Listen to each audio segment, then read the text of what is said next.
how thoroughly was this place cleaned? Or like, did he even live there?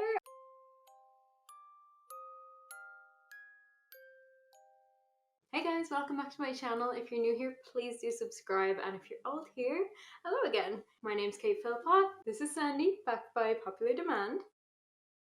She's not impressed. So I've actually got a bunch of major case updates for you today. Some of them actually very unexpected. And I will just say, some of the cases that I'm going to talk about today, I originally covered on my TikTok, but I'm also aware that I would have shared these in my TikTok compilation videos and maybe even some Reels videos. So I just feel like YouTube is a good place to set the record straight and let you know what the main updates are. And as always, quick little disclaimer, any of the information I provide in this video is just what I found online and merged into the one video. I do try my best at fact checking, but unfortunately you can't always be 100% sure. But with that in mind, let's get into the first case. So first off, I'm going to talk to you about Tatiana Sunshine Duggar. If you're not aware of this case, Tatiana Sunshine Duggar went missing from Oakland, California on the 8th of January 2021. And there has been a major update in this case. She was actually from Oroville, California, but she went missing from Oakland. And she was seen with this guy called Marcus around the time that she disappeared. A lot of mystery about this Marcus guy, but I'll get to that in a second. And she was staying in a hotel in Oakland at the time of her disappearance. When she went missing, all of her stuff was still in her hotel room, and her car was still in the hotel car park. Now this Marcus guy, big question mark around him, because we don't even know his second name. We only know him by Marcus. So he's this unknown figure. But allegedly on the 8th of January, Marcus contacted Tatiana's sister, letting her know that Tatiana had gone missing. He said that they'd gone to a house party together and that sometime between 2 and 4 a.m, Marcus actually went back to the hotel for like an hour and a half. And when he went back to the party, Tatiana was gone. Apparently Marcus couldn't explain why he left her at the party alone, why he left the party at all, what he was doing at the hotel, and then why he was going back to the party. It's a little strange. Normally if you leave a party around 2 to 4 a.m. to go back to your hotel room, you're not going back to the party. So that is a strange piece of information. What's also strange is that as soon as the police got involved in trying to figure out Tatiana's disappearance, Marcus just stopped all communication with the family. And even more strange is the fact that Tatiana had a bunch of roommates who she actually met Marcus through, and they were also refusing to cooperate with police. So I don't know about you, but I get the feeling that something weird and very wrong is going on here. So that is the background about Tatiana's case.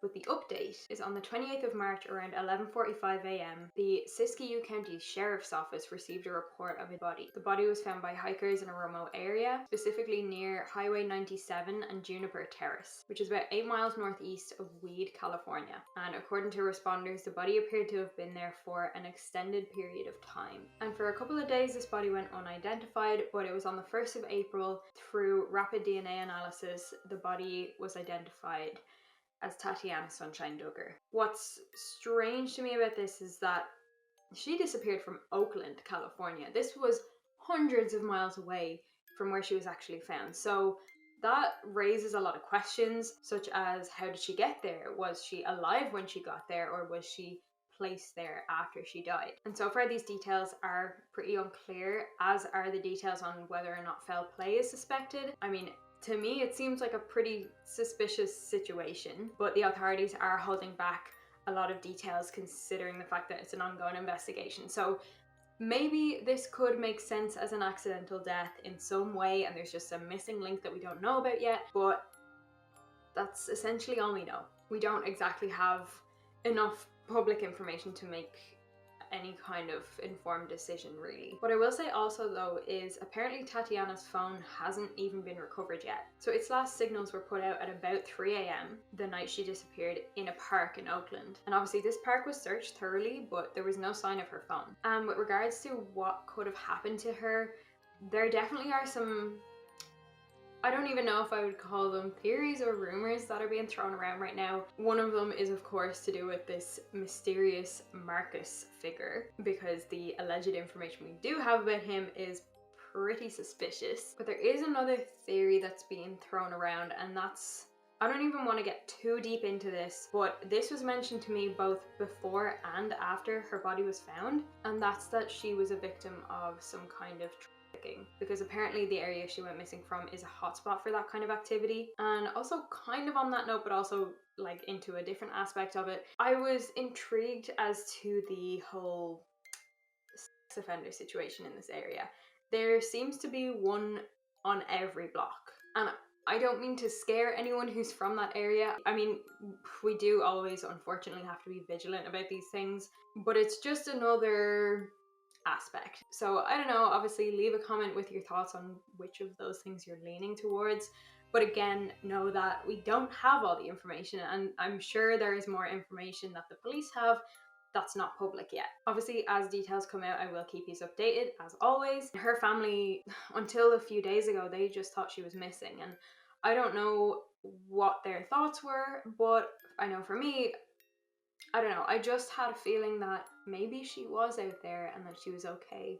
And unfortunately, that is not the case. Something awful happened to this girl, and now her family have this huge mountain of grief to get through, and my heart really does go out to them. I'm sure right now they have no idea how they're ever going to get through this. I'm just sending her family all the love, and I just hope that they get answers really soon so that they can start to heal. And if somehow in my small corner of the internet someone knows anything about Tatiana, about Marcus, about anything in Oakland around that time, please, please, please, please contact the authorities. I'm going to put the numbers on the screen now, because it really can just come down to the tiniest detail that you might think is insignificant that actually ends up putting this narrative together that makes total sense and solves the case. So keep that in mind, and let's move on to our next case update. Okay, so our next case update is that of Mark Scott. 55-year-old Mark Scott went missing from the Greater Manchester area in early February. He was actually at work at the time, and apparently he went outside for a smoke and just never came back. And I'm probably not going to explain this layout correctly, but it's something along these lines. Basically, the area he went out for a smoke in was right beside a fire escape, and this fire escape was right beside the River Irwell. And on the 14th of March, Mark's body was discovered in the River Irwell.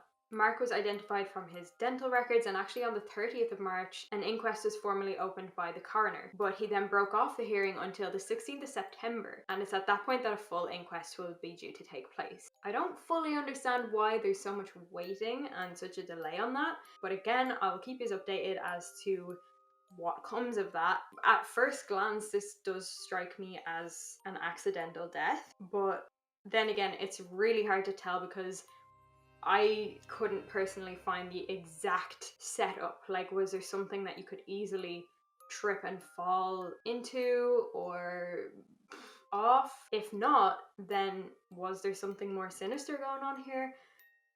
I don't know. As with every case, I'll keep you updated as I find out more. Okay, so those two were cases that I mainly covered on TikTok.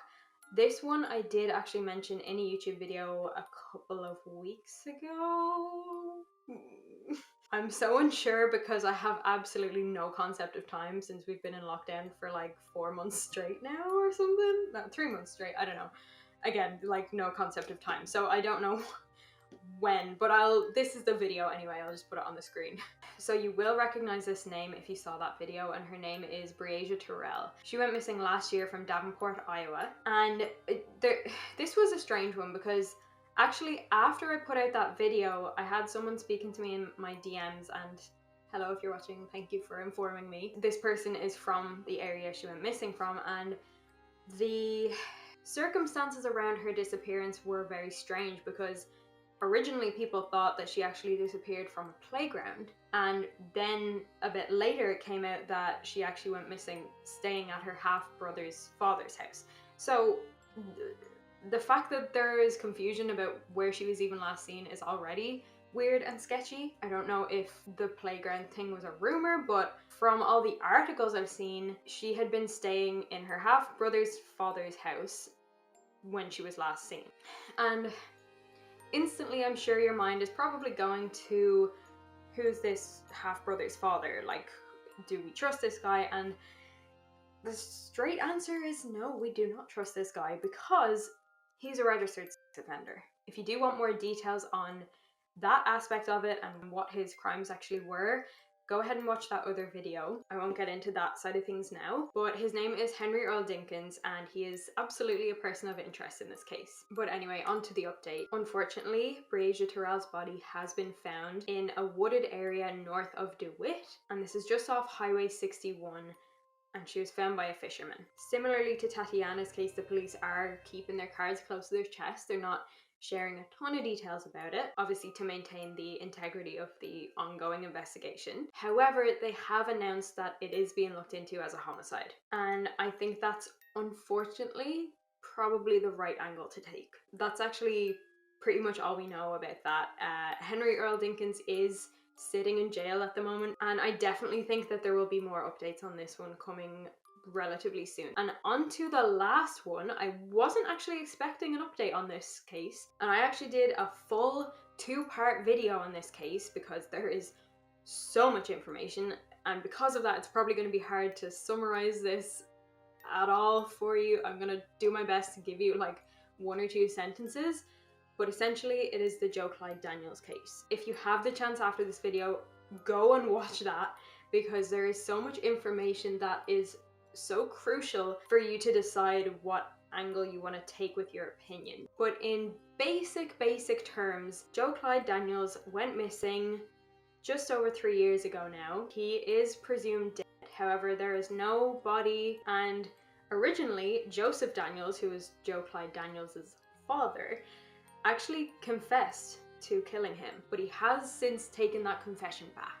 So I am not the best with all the legal jargon, so I did my best to kind of understand what these updates are, because it is about the legal side of things. But essentially the trial is set to begin around the start of June. Okay, so in the last week there's been a multi-day hearing, and from this they've announced that the trials for Joseph Daniels, Joe Clyde's father, and Crystal Daniels, Joe Clyde's mother, will be held separately. There was a lot of confusion about whether or not they would be separate or together, because spoiler alert, but the main theories in this case are that either Joseph had something to do with it, or Crystal had something to do with it, or they had something to do with it together. Also, within the last week as I'm filming this, the gag order has been lifted, so I'm not going to explain this properly, but that basically means, as per my understanding, that anybody involved in the case can now speak freely about it, and it's not being held like very close.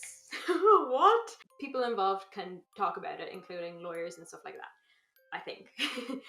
Here's the thing. I always look up definitions of these things, but from those definitions I find like 5 more words that I need to look up definitions for, and it's a never-ending cycle, and I feel like I'm just never going to understand it. So there you go. As you know, I am definitely more into the whole psychology aspect of true crime, because that makes sense to me. It makes sense how much people's brains don't make sense, if that makes sense.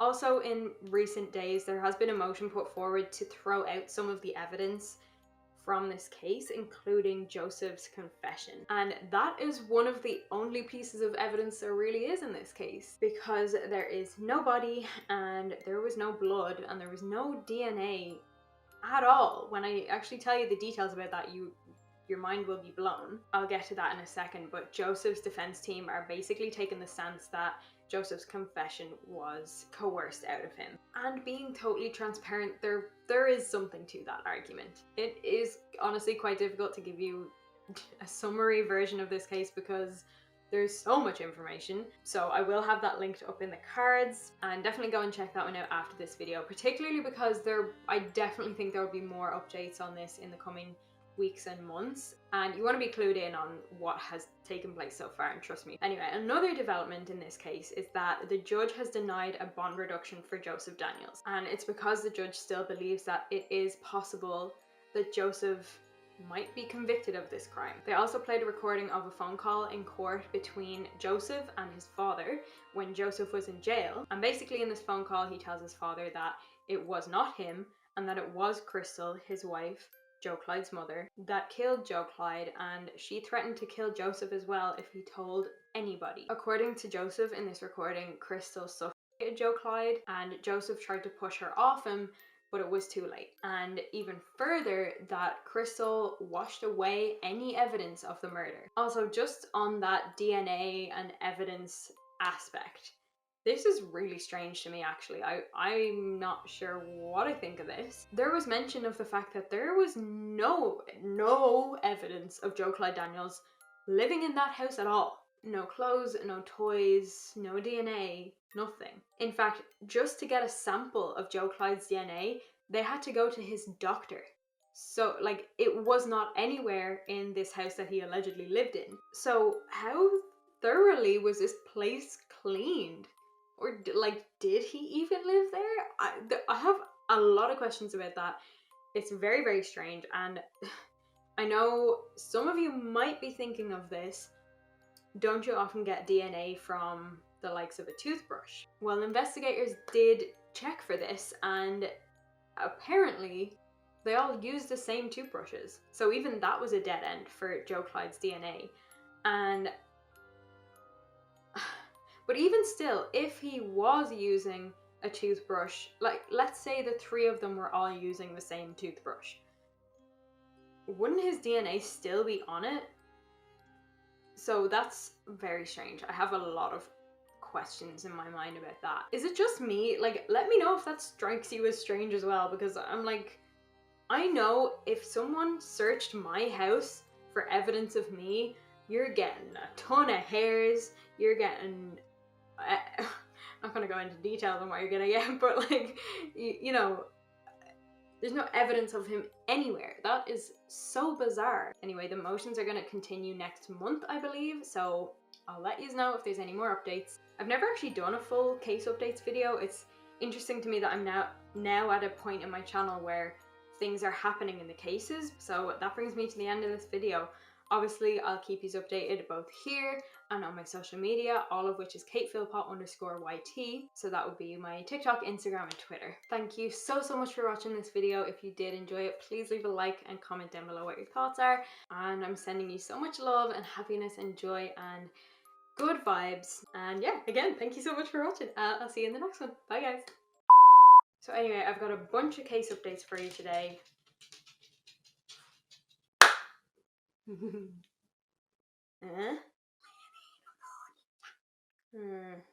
I... What? Crystal